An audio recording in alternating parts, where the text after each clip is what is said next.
listener production. Hey there, Chris Spyrou with you, and welcome to this special catch-up episode of The Briefing. Hope you are well. Star Entertainment, who operate casinos in Sydney, Brisbane and the Gold Coast, has entered a trading halt minutes before the Australian share market opened today, and that was after they failed to post their half-year financial results. This is the latest development concerning the Star, a company economists predicted would collapse in the first few months of this year. And of course, we're talking about it because it's no secret that Australia is the gambling capital of the world, with $32 billion lost on legal forms of gambling per annum. And while the House supposedly never loses, how did we end up in a situation where our largest publicly traded casino operator is in serious financial trouble? So in case you missed it, we wanted to help bring you up to speed with a previous chat on all the context that brought Star Casino to this point and what might happen next. Listen in to my chat with gambling expert and associate professor at Monash University Charles Livingstone. My first question for Charles, how on earth does a casino go broke? That's a good question. Mostly casinos go broke because they are reliant on sources of revenue that dry up. And in the case of the Australian casinos, which are the big chains, Crown and the Star, are both struggling at the moment because they have two big sources of revenue in recent years. Remembering that most of the money that comes into casinos comes from what the casinos charmingly refer to as the grind. That is ordinary people who put ordinary amounts of money, but often much more than they can afford, usually into their slot machines. So in Australia, that's, over half of the revenue, and that's typically, around that globally.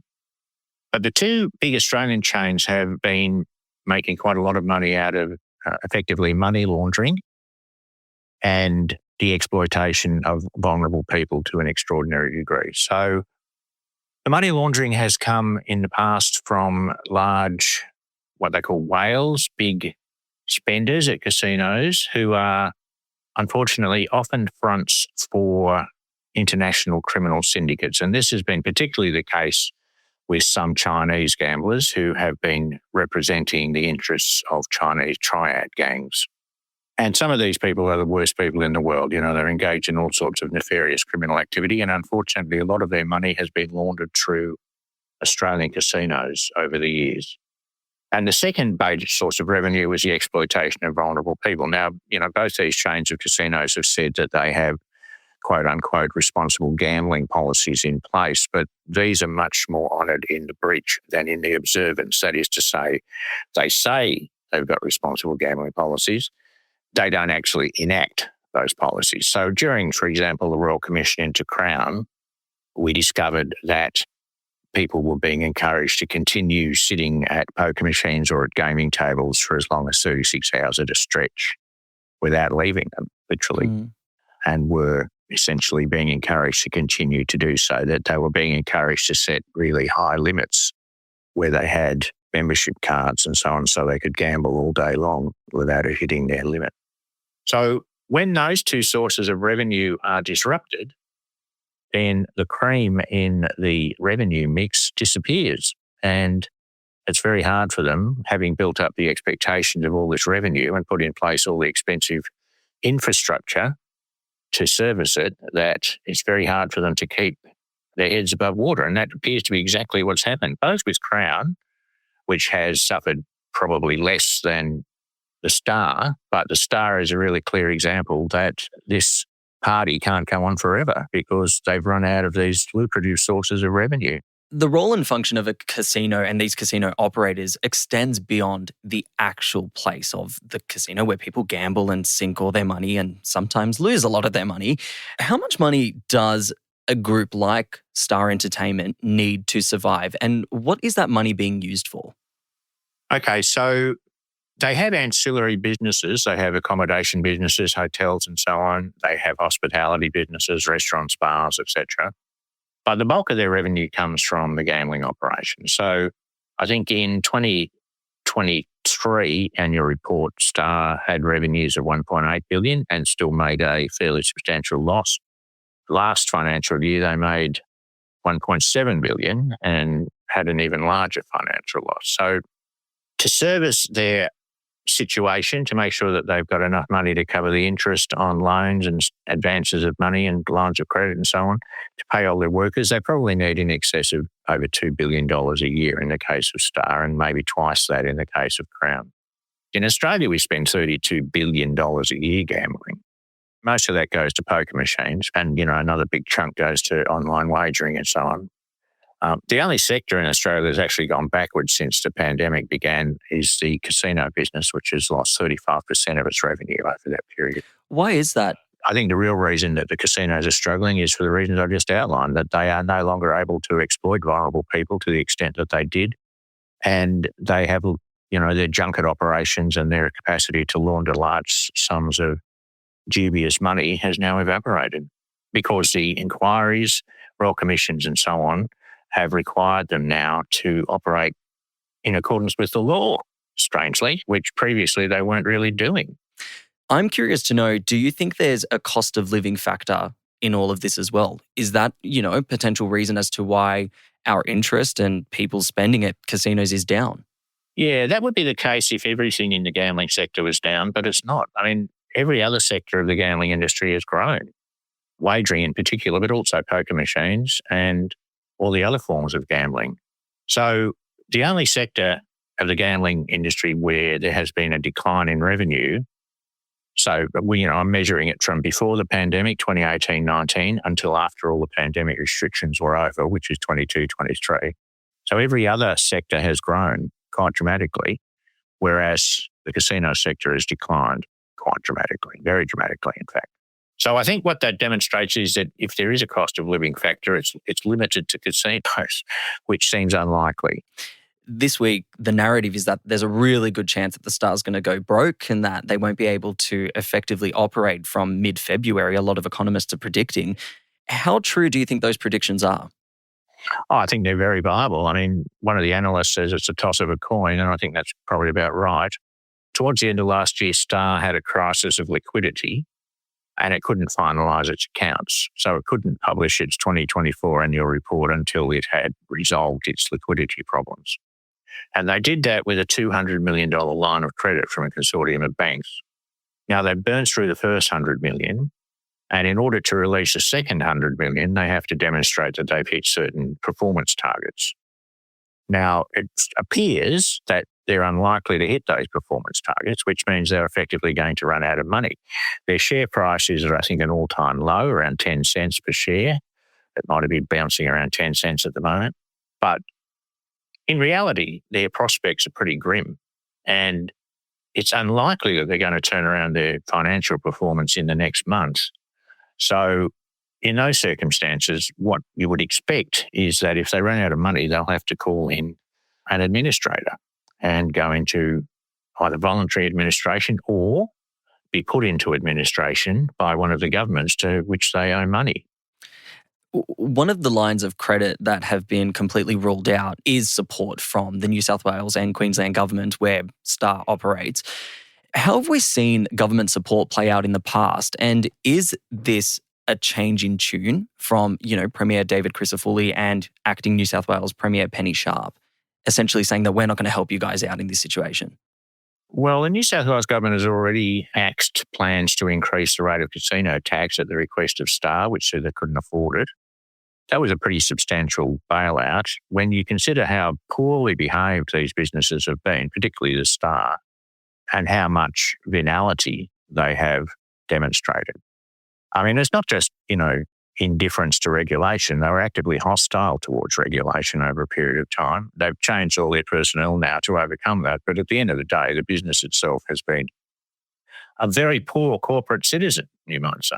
Mm. So from the perspective of the government, you have to say, at some point, they have to say enough is enough.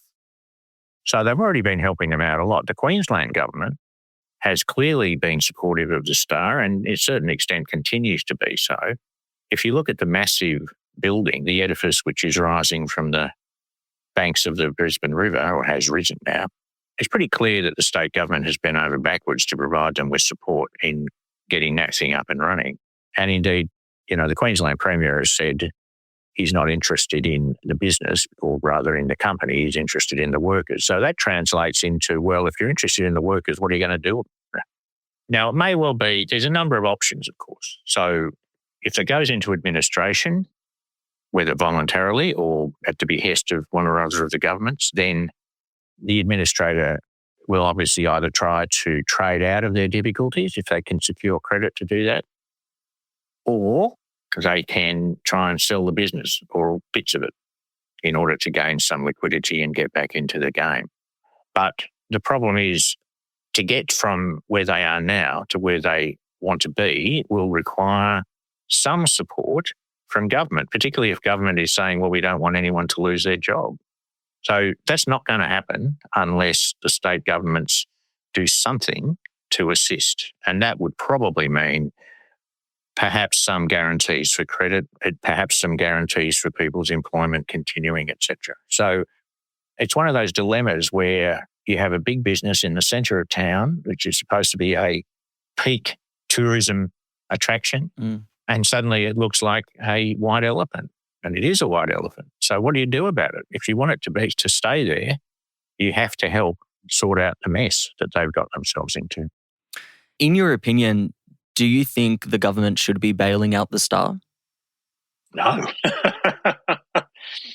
I mean, this is a commercial business which has been antagonistic to regulation. It's made a lot of money out of essentially criminal activity. It defrauded the China Union credit card system of roughly $1 billion. God knows how much money laundering activity has gone through there. They're reserving a fine. They're reserving a sum of $150 million in the likelihood that the anti-money laundering prosecutions require them to fork out that amount. I mean, these are significant problems. And, if you or I were guilty of such crimes, I'm sure we would be inside for a very long time. Yeah, and I guess to kind of play a little bit of devil's advocate, those in favour of casinos as institutions, they do say that they kind of are a staple of our nighttime economy across, a lot of Australia's major cities. Crown is a huge part of Melbourne's nightlife, as is the Star in Sydney, as it is in Brisbane and the Gold Coast. They're also a big source of employment. With the state of the economy at the moment, having mass joblessness would be a problem. And gambling ultimately is legal in Australia. What would you say to people who kind of come out to defend casinos on that basis?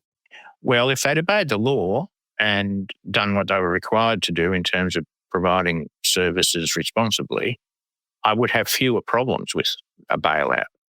The problem is these companies have performed abominably. Now, the real problem is, how do you get out of this mess? I appreciate every point you've made. There's a lot of people working down there. They are not responsible for the mess by and large. They do contribute some vitality to the nightlife, who I don't know how much they're contributing to Brisbane at the moment, but certainly in Sydney and Melbourne, they are distinct venues that people will attend and, in many cases have fun. Although the other side of this problem, of course, is that many people find their products highly addictive and end up in diabolical trouble, imposing enormous costs on them and their families and society generally. So don't discount that. But, my sense is that if you can operate a casino in accordance with the law and in pursuit of your obligations to provide your services in a very responsible and disciplined manner, fine. But if you can't do that, as neither Crown nor the Star have in the past, you should get out of the business. There are casinos around the world that make reasonable profits, but which operate according to quite severe restrictions on people's ability to lose all their money. In Switzerland, for God's sake, the home of privacy around money, if you spend too much time at the casino, you are required to produce evidence that you are spending it within your means and with your family's understanding and agreement. Switzerland. What can we expect to see in the next couple of months? If you were operating the Star, what would you do? Well, I wouldn't be in the first place, but if I were, I would be probably thinking about how I could develop a business model that did not rely on exploiting vulnerable people, which adhered to all the regulation and law that it's supposed to, and not only to the letter of the law, but to the spirit of the law. I would be considering whether I needed to scale the business back a bit, and I think that is undoubtedly the case. I would be asking governments to consider how best to support that transition. I would be arguing for a transition from this sort of mega style casino to a more boutique style casino, which does not rely on money laundering, which does not rely on exploiting the vulnerable, which can turn a reasonable profit, not the sort of super profits that Crown and so on have been making in the past, and which provide a genuine amenity to the city in which we live, rather than rapaciously plundering its more vulnerable citizens of every penny they've got, which is what they've done. Charles Livingstone, thanks for joining us on The Briefing. You're very welcome. That was Associate Professor Charles Livingstone speaking with me there.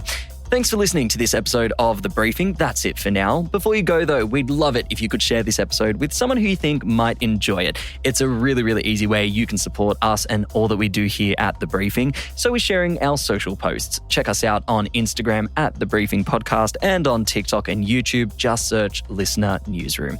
I'm Chris Spyrou. Catch you next time.